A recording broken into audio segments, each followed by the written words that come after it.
മാർഷലിന്റെ welfare economics theory അതിന് പരിമിതികൾ ഉണ്ടായിരുന്നു, വിമർശനങ്ങൾ ഉണ്ടായിരുന്നു. എന്തൊക്കെയാണ്? ഒന്ന്, ആൽഫ്രഡ് മാർഷലിന്റെ പഠനത്തിന്റെ വ്യാപ്തി എപ്പോഴും എക്കണോമിക്സ് എന്ന് പറഞ്ഞാൽ അത് വെൽഫെയർ, അതിൻ്റെ ഭൗതിക കാരണങ്ങൾ അത്രമാത്രം എന്ന രീതിയിൽ ചുരുക്കിക്കളഞ്ഞു. ആൽഫ്രഡ് മാർഷലിന്റെ എക്കണോമിക്സ് പഠനത്തിന്റെ സ്കോപ്പ് വെൽഫെയറും അതിന് കാരണമാകുന്ന ഫിസിക്കൽ അല്ലെങ്കിൽ മെറ്റീരിയൽ കണ്ടീഷൻസിലേക്ക് മാത്രമായി എക്കണോമിക്സിന്റെ പഠനം ചുരുങ്ങി. ക്ഷേമമല്ലാത്ത കാരണങ്ങളും കൂടി ഉൾപ്പെടുത്തക്ക രീതിയിൽ അതിൻ്റെ വ്യാപ്തി വർദ്ധിപ്പിച്ചാലാണ് കാര്യമുള്ളൂ.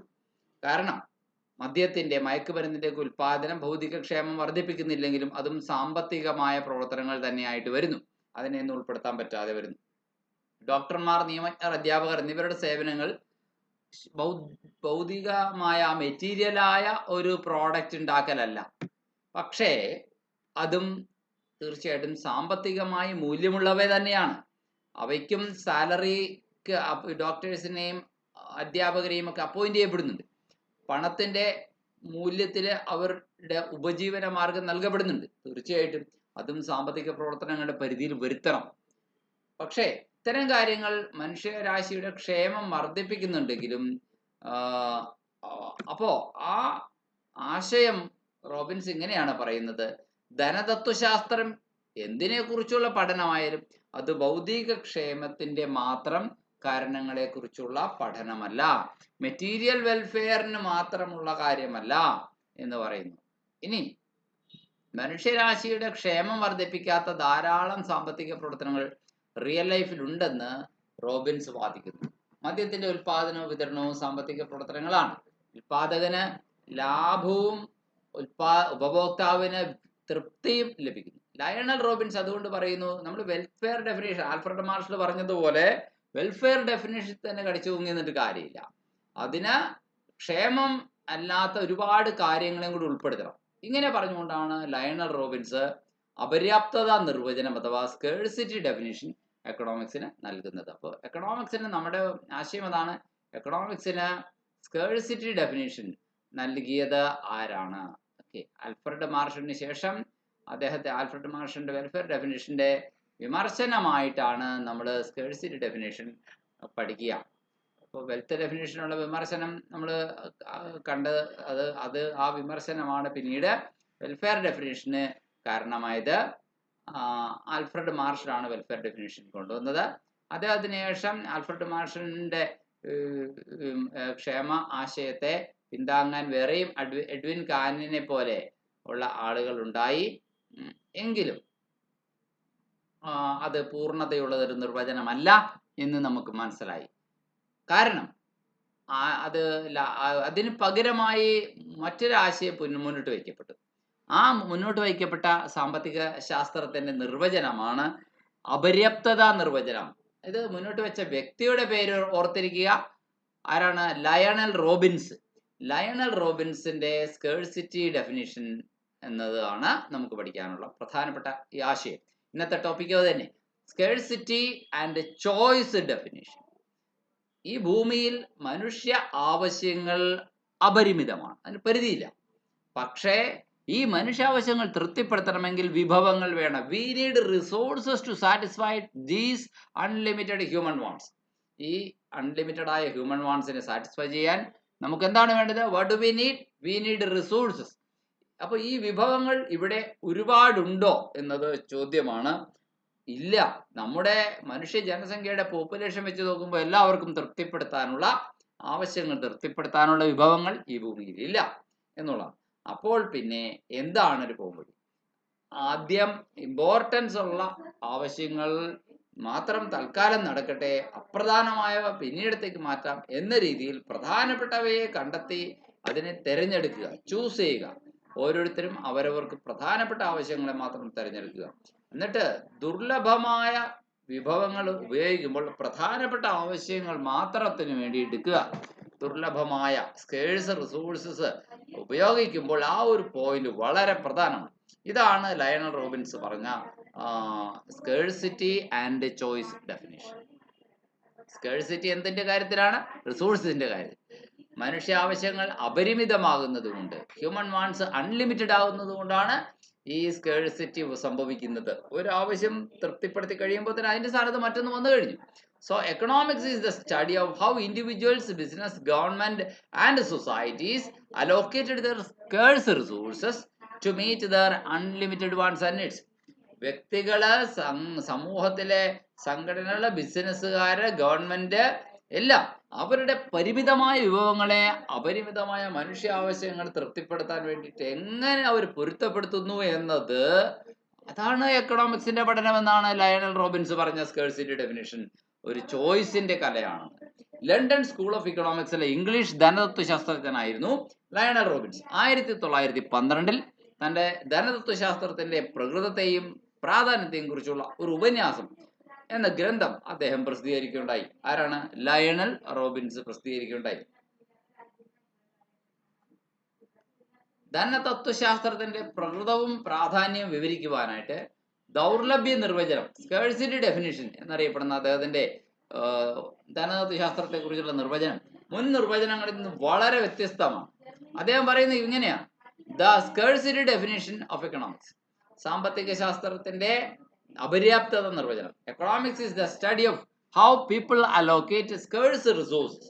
എക്കണോമിക്സ് എന്ന് പറഞ്ഞു കഴിഞ്ഞാൽ അത് ഇപ്രകാരമുള്ളൊരു ശാസ്ത്രമാണ്: ആളുകൾ എങ്ങനെയാണ് ദുർലഭമായ വിഭവങ്ങൾ അലോക്കേറ്റ് ചെയ്യുന്നത്, വീതം വെച്ച് നൽകുന്നത്, to satisfy their unlimited wants and needs, അനന്തമായ അപരിമിതമായ അവരുടെ ആവശ്യങ്ങളെയും മറ്റും ഒക്കെ തൃപ്തിപ്പെടുത്തുന്നതിന് വേണ്ടിയിട്ട് പരിമിതമായ വിഭവങ്ങളെ എങ്ങനെയാണ് അവർ വീതം വെച്ച് ഓരോന്നിനും മാറ്റിവെക്കുന്നത് എന്നതിനെ കുറിച്ചുള്ള പഠനമാണ് വാസ്തവത്തിൽ എക്കണോമിക്സ് എന്ന് പറയുകയുണ്ടായി. ഈ നിർവചനം, this definition emphasises the fundamental problems of economic study. Economics പഠനത്തിന്റെ അടിസ്ഥാന പ്രശ്നങ്ങളെ ഊന്നൽ നൽകുന്നവയാണ്. എന്താണ് ദൗർലഭ്യം എന്നത് നോക്കാം. ലയണൽ റോബിൻസ് പറഞ്ഞല്ലോ ദൗർലഭ്യമാണ് എല്ലാത്തിനും കാരണം. അപ്പൊ എന്താണ് ദൗർലഭ്യം? What is scarcity? What is meant by scarcity? നമ്മുടെ ഈ ഭൂമിയിലെ വിഭവങ്ങൾ ലിമിറ്റഡ് ആണ്. The availability of limited resources, അല്ലെങ്കിൽ the resources that are available in front of us are very limited. നമ്മുടെ മുന്നിൽ ലഭ്യമായ വിഭവങ്ങൾ വളരെ പരിമിതമാണ്. അതാണ് ഒന്നാമത്തെ ഈ അപര്യാപ്തതയുടെ കാരണം. രണ്ട്, the unlimited wants and needs. Human desires and requirements are infinite. മനുഷ്യന്റെ ആവശ്യങ്ങളും മറ്റും ഒക്കെ അനന്തമാണ്. Trade offs, choosing to allocate resources to one want or need means giving up another. അതായത് ഒരു ആവശ്യം ചൂസ് ചെയ്യുക, ഓർ ടു വാണ്ട്, അല്ലെങ്കിൽ ഒരു വാണ്ട് ചൂസ് ചെയ്യുക എന്ന് പറഞ്ഞു കഴിഞ്ഞാൽ need means giving up another. അത് മറ്റൊരു കാര്യം നേടാനുള്ള സാധ്യത നഷ്ടപ്പെടുത്തുക എന്നുകൂടിയാണ് അർത്ഥം. നമ്മൾക്ക് 1 ഏക്കർ ഭൂമി ഉണ്ടെങ്കിൽ ആ 1 ഏക്കർ ഭൂമി കൃഷി ചെയ്യുമ്പോൾ തീർച്ചയായിട്ടും അത് നെല്ലാണ് കൃഷി ചെയ്യുന്നതെന്ന് വിചാരിക്കുക. ഇപ്രാവശ്യം പറയുകയാണ് ഗോതമ്പ് കൃഷി ചെയ്യാമെന്ന്. ആ 1 ഏക്കർ ഭൂമിയിൽ നമ്മൾ ഗോതമ്പ് അഥവാ വീറ്റ് കൾട്ടിവേറ്റ് ചെയ്യാൻ ഇറങ്ങുമ്പോൾ ഇനി നെല്ലിൽ നിന്ന് ഇത്ര നാളും കിട്ടിയ വരുമാനം എന്നേക്കും ഇല്ലാതാക്കിയാണ്, അത് വേണ്ടെന്ന് വയ്ക്കുകയാണ്. കണ്ട, അപ്പോൾ ഒന്നിനെ ഉൽപ്പാദിപ്പിക്കാൻ മറ്റൊന്നിനെ നമ്മൾ ത്യാഗം ചെയ്യേണ്ടി വരും എന്ന യാഥാർത്ഥ്യം. അതാണ് ട്രേഡ് ഓഫ് എന്ന് പറയുന്നത്. അങ്ങോട്ടും ഇങ്ങോട്ടും സെറ്റ് ഓഫ് ചെയ്യുക.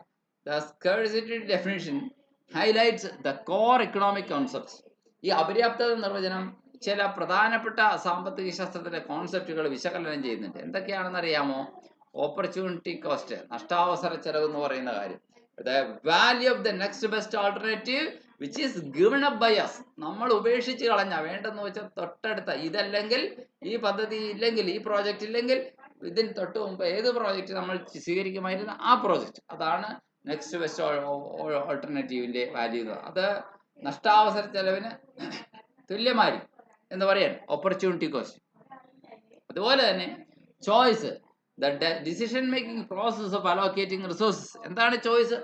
നമ്മുടെ വിഭവങ്ങളെ പങ്കുവെച്ച് വീതം വെച്ച് ഓരോരുത്തർക്ക് ഏത് പ്രാഥമിക മേഖലയ്ക്ക് എത്ര കൊടുക്കണം, കൃഷിക്ക് എത്ര കൊടുക്കണം, വ്യവസായത്തിന് എത്ര കൊടുക്കണം എന്നിങ്ങനെയുള്ള ഓരോരുത്തരുടെ റിസോഴ്സിന് വിഭവം വയ്ക്കലാണ്. അപ്പോൾ ഓപ്പർച്യൂണിറ്റി കോസ്റ്റ് എന്ന് പറഞ്ഞാൽ the value of next best alternative given up, ഏറ്റവും അടുത്ത നല്ല ബദൽ മാർഗം, അതാണ് അതുകൊണ്ട് ഉദ്ദേശിക്കുന്നത്. അടുത്തത് efficiency, the optimal allocation of resources. കാര്യക്ഷമത നേടുക എന്നുള്ള വിഭവങ്ങളുടെ പരമാവധി അലോക്കേഷൻ ആണ് ഉദ്ദേശിക്കുന്നത്. ഇനി എക്കണോമിക്സിനെ കുറിച്ചുള്ള ഒരു ഡെഫിനിഷൻ എങ്ങനെയാണെന്ന്, the science which studies human behaviour as A relationship between ends and scarce means. മനുഷ്യന്റെ പെരുമാറ്റത്തെ കുറിച്ചുള്ള പഠനമാണ് സാമ്പത്തിക ശാസ്ത്രം എന്നും ആ പെരുമാറ്റത്തിൽ വളരെ പ്രധാനപ്പെട്ട ഒരു പെരുമാറ്റം എന്താണ്, മനുഷ്യർ അവരുടെ മുന്നിലുള്ള അത്യാവശ്യമുള്ള സാധനങ്ങൾ സ്കേഴ്സ് ആയിട്ടുള്ള മാർഗങ്ങൾ ഉപയോഗിച്ചിട്ട് ഒന്നല്ലെങ്കിൽ മറ്റൊന്നിന് എന്ന് ഉപയോഗിക്കാവുന്ന മറ്റു പല സാധനങ്ങളും, അതായത് ആൾട്ടർനേറ്റീവ് യൂസസ് ഉള്ള മറ്റു പല സാധനങ്ങളും ഓക്കെ, അതാണ് അത് ഉപയോഗിക്കുമ്പോൾ അതിനെക്കുറിച്ചൊക്കെയുള്ള എന്താണ് പഠനമാണ് സാമ്പത്തിക ശാസ്ത്രം എന്നാണ് ഇതിനെക്കുറിച്ച് ഒരു ഡെഫിനിഷൻ പറഞ്ഞിരിക്കുന്നത്. ഇതിൽ പ്രധാനപ്പെട്ട ആശയം ഇതൊക്കെയാണ്. ഒന്ന്, മനുഷ്യ ആവശ്യങ്ങൾ അനന്തമാണ്. രണ്ട്, ഒന്ന് നിറവേറ്റി കഴിയുമ്പോൾ മറ്റൊരു മനുഷ്യ ആവശ്യം പ്രത്യക്ഷപ്പെടും. മനുഷ്യന്റെ ആവശ്യങ്ങളും കടലോളങ്ങളും ഒരിക്കലും അടങ്ങുകയില്ലെന്ന് പറയുന്നത്. ഒരു വ്യക്തിയുടെ ആവശ്യങ്ങളെ അപേക്ഷിച്ച് അയാളുടെ കൈവശമുള്ള ആവശ്യം പൂർത്തിയാക്കാനുള്ള മാർഗങ്ങൾ എന്ന് വെച്ചാൽ വിഭവങ്ങൾ പരിമിതമായിരിക്കും. മറ്റൊരു വിധത്തിൽ പറഞ്ഞാൽ വിഭവങ്ങൾ എപ്പോഴും ദുർബലമായിരിക്കും, ദുർലഭമായിരിക്കും. എന്താണ് ദുർലഭമായിരിക്കും എന്ന് പറഞ്ഞു കഴിഞ്ഞാൽ കിട്ടാൻ ഷോർട്ടേജ് ഉള്ളവയായിരിക്കും. ദൗർലഭ്യമുള്ള വിഭവങ്ങൾ പല ആവശ്യങ്ങൾക്കായിട്ട് മനുഷ്യന് ഉപയോഗിക്കാൻ സാധിക്കും. കിട്ടാനില്ലാത്ത ആ സ്കേഴ്സ് റിസോഴ്സസ് പല പല ആവശ്യങ്ങൾക്കായി ഉപയോഗപ്പെടുത്താൻ സാധിക്കും. ഉദാഹരണം, ഒരു വ്യക്തിയുടെ കൈവശത്തിൽ 1 ഏക്കർ ഭൂമി പച്ചക്കറി കൃഷി ചെയ്യുന്നതിനോ കായികരി തോട്ടം ഉണ്ടാക്കുന്നതിനോ വീട്ടു നിർമ്മാണത്തിന് ഉപയോഗപ്പെടുത്താം. എണ്ണമറ്റ ആവശ്യങ്ങൾ, വിഭവങ്ങളുടെ പരിമിതി, പരിമിതമായ വിഭവങ്ങളുടെ ഭിന്ന ഉപയോഗങ്ങൾ എന്നിവ കൊണ്ട് ഏതൊരു വ്യക്തിയും ഉടനെ നിറവേറ്റുന്നതിനായി ഏറ്റവും പ്രധാനപ്പെട്ട ആവശ്യങ്ങളാണ് തിരഞ്ഞെടുക്കുക. കാരണം അർജന്റ് നീഡുള്ളതാണ് ഏറ്റവും സ്പീഡി ആയിട്ട് സാറ്റിസ്ഫൈ ചെയ്യേണ്ട ആവശ്യം. അങ്ങനെ റോബിൻസ് യുക്തിപരമായിട്ടുള്ള ഒരു നിഗമനത്തിലാണ് എത്തിച്ചേരുന്നത്. തിരഞ്ഞെടുക്കപ്പെട്ട ആവശ്യങ്ങൾ നിറവേറ്റുന്നതിനായി പരിമിതമായ വിഭവങ്ങൾ വിനിയോഗിക്കണം. അടുത്തത് ധനതത്വശാസ്ത്രത്തിന്റെ വളരെ കാതലായ ഒരു ഭാഗം എന്താ നോക്കാം. ഇതായത് ഈ ലയണൽ റോബിൻസിന്റെ നിർവചനമാണ്. അദ്ദേഹം പറയുന്ന അനുസരിച്ച് 3 കാര്യങ്ങളെ അപേക്ഷിച്ച് അത് മേന്മയുള്ളതാണ്. ഒന്ന്, റോബിൻസന്റെ സമീപനം വളരെ യുക്തിസഹമാണ്. 2, നിങ്ങളുടെ സാമ്പത്തിക പ്രവർത്തനങ്ങളുടെ അന്തിമ യാഥാർത്ഥ്യം, അൾട്ടിമേറ്റ് ഫലം അതെന്താണ് എന്നുള്ളത് നമുക്ക് കൃത്യമായിട്ട് ഒരു ഐഡിയ കിട്ടുന്നു എന്നുള്ളതാണ്. അപ്പൊ അത് അങ്ങനെ നോക്കുമ്പോൾ ആവശ്യങ്ങളെ പോലെ വിഭവങ്ങളും പരിമിതമായിരുന്നുവെങ്കിൽ സാമ്പത്തിക പ്രശ്നം എന്നൊന്നും ഉണ്ടാകുമായിരുന്നില്ല. നമ്മുടെ റിസോഴ്സസ് വളരെ ലിമിറ്റഡ് ആയിരുന്നെങ്കിൽ നമുക്ക് ഈ പ്രശ്നമില്ലായിരുന്നു. എന്നാൽ സാമ്പത്തിക പ്രശ്നം എന്നൊന്നും ഉണ്ടാകുമായിരുന്നില്ല. ധനതത്വശാസ്ത്രത്തെക്കുറിച്ചുള്ള റോബിൻസന്റെ നിർവചനത്തിന് സാർവത്രികമായ ഒരു പ്രായോഗികതയുണ്ട്. തിരഞ്ഞെടുപ്പ് എന്ന പ്രശ്നം മനുഷ്യ ജീവിതത്തെ പോലെ സത്യമാണ്. അതൊരു ബാർട്ടർ സമ്പ്രദായ വ്യവസ്ഥയിലും പണസമ്പദ് വ്യവസ്ഥയിലും അതുപോലെ തന്നെ ഒരു സോഷ്യലിസ്റ്റ് സമ്പദ് വ്യവസ്ഥയിലും മുതലാളിത്ത സമ്പദ് വ്യവസ്ഥയിലും ഒക്കെ ഒരുപോലെ നിൽക്കുന്നു.